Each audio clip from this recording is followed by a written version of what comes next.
अस्सलाम वालेकुम गाइस। आज का जो मेरा टॉपिक है वो है सेल। और सेल के ऊपर मैंने ऑलरेडी एक लेक्चर तैयार किया था जिसके अंदर सिर्फ उसका इंट्रो था, लेकिन इसके अंदर हम जो है उसके फर्दर जो पार्ट्स हैं उसके हवाले से पढ़ेंगे। तो सेल के जो 3 मेन पार्ट्स थे, सेल मेम्ब्रेन, साइटोप्लाज्म और न्यूक्लियस, इनमें से आज हम फर्दर एक एक को पढ़ने की कोशिश करेंगे। तो सबसे पहले पढ़ते हैं सेल मेम्ब्रेन को।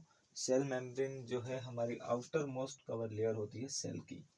यहाँ पर लिखा हुआ है कि सेल मेम्ब्रेन जो है ये स्ट्रक्चर जो है बाहर की तरफ, ये सेल मेम्ब्रेन है। तो सेल मेम्ब्रेन के हवाले से कुछ लिखा है कि it is outer most layer of cell, ये हमारे सेल की आउटर मोस्ट लेयर होती है। उसके बाद कंपोज्ड ऑफ लिपिड 40% जो है लिपिड से बनी हुई होती है, चिकनाई से बनी हुई होती है ये। और प्रोटीन जो है इसके अंदर 60% होता है, किसके अंदर, हमारी सेल मेम्ब्रेन के अंदर। तो 40% लिपिड्स एंड प्रोटीन जो है 60%, और इनको जो है फॉस्फोलिपिड कहा जाता है। उसके बाद ये क्या काम करती है, protect cell from outer environment, हमारे सेल को जो है आउटर इन्वायरमेंट से प्रोटेक्ट करती है। उसके बाद ट्रांसपोर्ट चैनल होती है हमारे सेल के लिए, यानी सेल के अंदर जो न्यूट्रिशंस जाती हैं वो इस सेल मेम्ब्रेन के थ्रू ही जाती हैं। उसके बाद है सेमी परमिएबल मेम्ब्रेन, या इसे सिलेक्टिव परमिएबल मेम्ब्रेन भी कहा जाता है। सिलेक्टिव परमिएबल मेम्ब्रेन,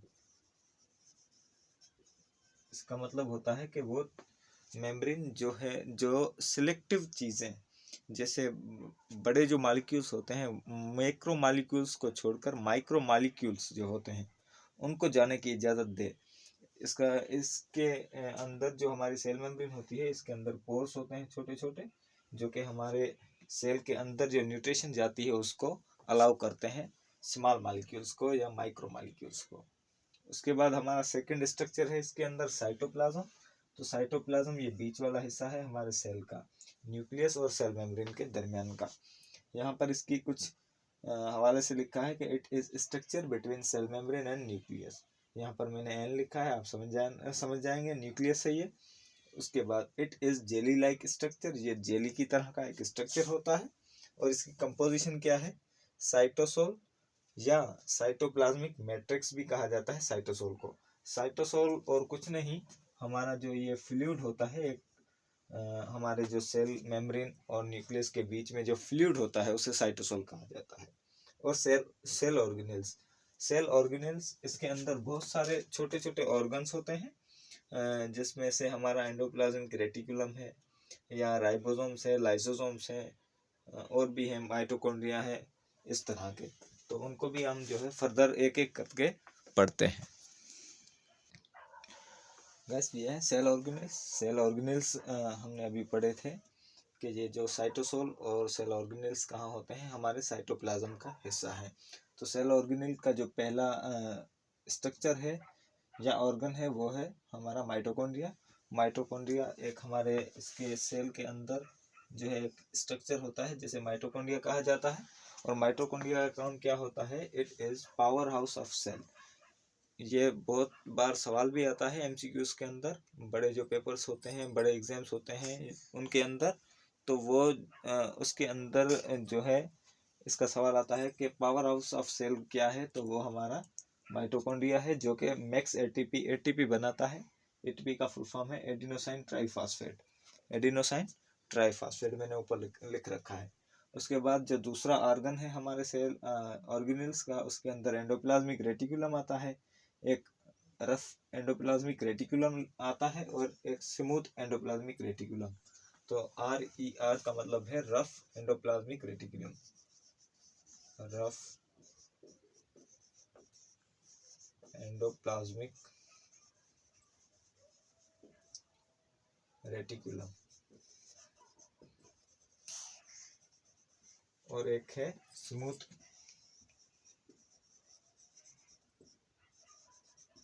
एंडोप्लाज्मिक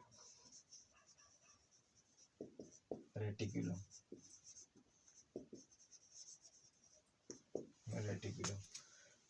तो रफ एंडोप्लाज्मिक रेटिकुलम का जो फंक्शन होता है वो ये होता है कि जो हमारी लिपिड होती है उसकी मेटाबॉलिज्म करता है, उसकी तोड़फोड़ करता है। और जो स्मूथ एंडोप्लाज्मिक रेटिकुलम होता है वो क्या फंक्शन करता है, हमारे प्रोटीन को बनाने में हेल्पफुल होता है। ये जो है लिपिड की तोड़फोड़ करता है और वो प्रोटीन को बनाने में हेल्पफुल होता है हमारा स्मूथ एंडोप्लाज्मिक रेटिकुलम। उसके बाद हमारा थर्ड जो है ऑर्गेनेली आता है वो है गोल्जी बॉडी, इसे गोल्जी अपरेटस भी कहते हैं। और ये क्या काम करता है, it involves in processing and packing of protein, processing करता है किसकी, प्रोटीन की, एंड पैकिंग करवाता है, एंड आल्सो स्टोर लिपिड, और ये लिपिड को भी स्टोर करता है अपने पास गोल्जी बॉडी। गोल्जी बॉडी भी एक स्ट्रक्चर होता है हमारा जो कि इसके अंदर होता है सेल के अंदर, साइटोप्लाज्म के अंदर।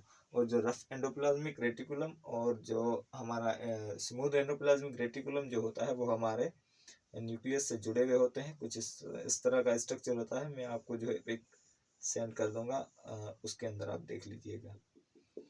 उसके बाद जो हमारा चौथे नंबर पे है लाइसोसोम।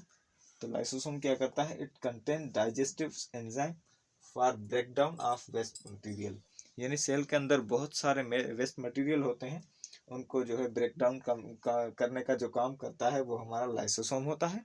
और लाइसोसोम को जो है सुसाइड बैग भी कहा जाता है।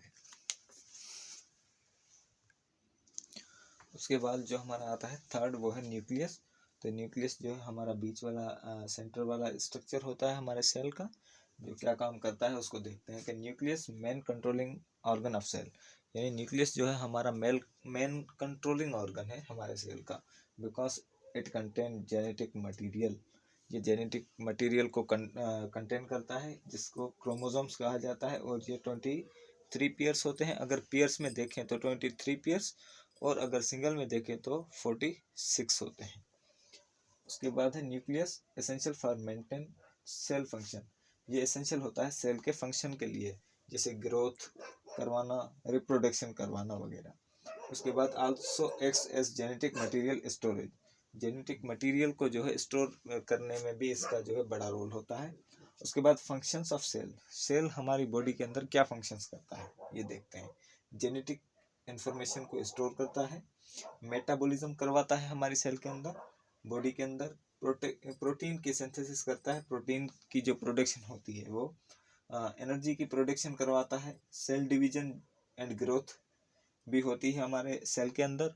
सेल टू सेल कम्युनिकेशन, एक सेल से दूसरे सेल के अंदर जो कम्युनिकेशन होती है उसको जो है बरकरार रखता है।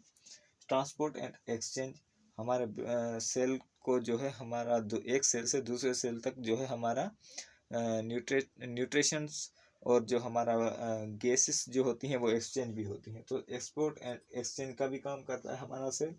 सेल जो है बेसिकली स्ट्रक्चर प्रोवाइड करता है हमारे जो है बॉडी को। और उसके बाद भी सो मेनी फंक्शंस होते हैं हमारे सेल के। उसके बाद हम देखते हैं कि सेल डिवीजन है क्या।